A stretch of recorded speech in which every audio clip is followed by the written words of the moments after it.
ವೀಕ್ಷಕರೇ, ನಮ್ಮ ಚಳ್ಳಕೆರೆ ಟಿವಿಗೆ ಸ್ವಾಗತ. ಇಂದಿನ ಪ್ರಮುಖ ಸುದ್ದಿ.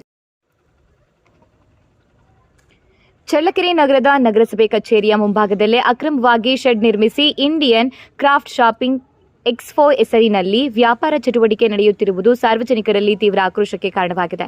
ಕಳೆದ 1 ತಿಂಗಳಿಂದ ನಗರಸಭೆ ವತಿಯಿಂದ ರಸ್ತೆ ಅಗಲೀಕರಣ ಹಾಗೂ ಶಿಥಿಲ ಅಂಗಡಿಗಳ ತೆರವು ಕಾರ್ಯಾಚರಣೆ ಜೋರಾಗಿ ನಡೆಯುತ್ತಿದ್ದು, ಇದರಿಂದ ವ್ಯಾಪಾರಿಗಳಿಗೆ ಕಟ್ಟುನಿಟ್ಟಿನ ನಿಯಮಗಳನ್ನು ಜಾರಿಗೊಳಿಸಲಾಗಿದೆ.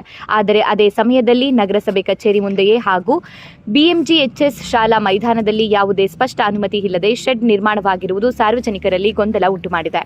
ಈ ರೀತಿ ಕ್ರಾಫ್ಟ್ ಶಾಪಿಂಗ್ ಶೆಡ್ ಕುರಿತು ಕಳೆದ ವರ್ಷವೂ ನಗರದಲ್ಲಿ ದೊಡ್ಡ ಮಟ್ಟದ ಚರ್ಚೆ ನಡೆದಿತ್ತು.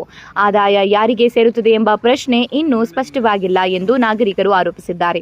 ಶಾಲಾ ಮೈದಾನದಲ್ಲಿ ನಿರ್ಮಿಸಲಾದ ಶೆಡ್ನಿಂದ ವಿದ್ಯಾರ್ಥಿಗಳ ಕ್ರೀಡಾ ಚಟುವಟಿಕೆಗಳಿಗೆ ಅಡ್ಡಿಯಾಗುತ್ತಿದ್ದು, ಸರ್ಕಾರಿ ಶಾಲಾ ಮಕ್ಕಳಿಗೆ ಬಳಸಬೇಕಾದ ಮೈದಾನ ಖಾಸಗಿ ಉದ್ದೇಶಗಳಿಗೆ ಬಳಸಲಾಗುತ್ತಿದೆ ಎಂದು ಸಾರ್ವಜನಿಕರು ಅಸಮಾಧಾನ ವ್ಯಕ್ತಪಡಿಸಿದ್ದಾರೆ. ಇನ್ನು ಶಾಪಿಂಗ್ ಶೆಡ್ ನಿರ್ಮಾಣಕ್ಕೆ ನಿಯಮಾನುಸಾರ ಪರವಾನಗಿ ಪಡೆಯುವುದು ಕಡ್ಡಾಯವಾಗಿದ್ದರೂ ಕೆಲ ರಾಜಕೀಯ ಪ್ರಭಾವದಿಂದ ಪರವಾನಗಿ ನೀಡಲಾಗುತ್ತಿದೆ ಎಂಬ ಆರೋಪ ಕೇಳಿಬರುತ್ತಿವೆ. ಆದರೆ ಈ ಬಗ್ಗೆ ನಗರಸಭೆ ಅಧಿಕಾರಿಗಳಿಗೆ ಮಾಹಿತಿ ಇಲ್ಲ ಎನ್ನುವುದು ಮತ್ತಷ್ಟು ಅನುಮಾನಕ್ಕೆ ಕಾರಣವಾಗಿದೆ. ಅಧಿಕಾರಿಗಳ ನಿರ್ಲಕ್ಷ್ಯವೇ ಅಥವಾ ಹಣದ ಪ್ರಭಾವವೇ ಎಂಬ ಪ್ರಶ್ನೆಗಳು ಸಾರ್ವಜನಿಕರಲ್ಲಿ ಮೂಡಿವೆ.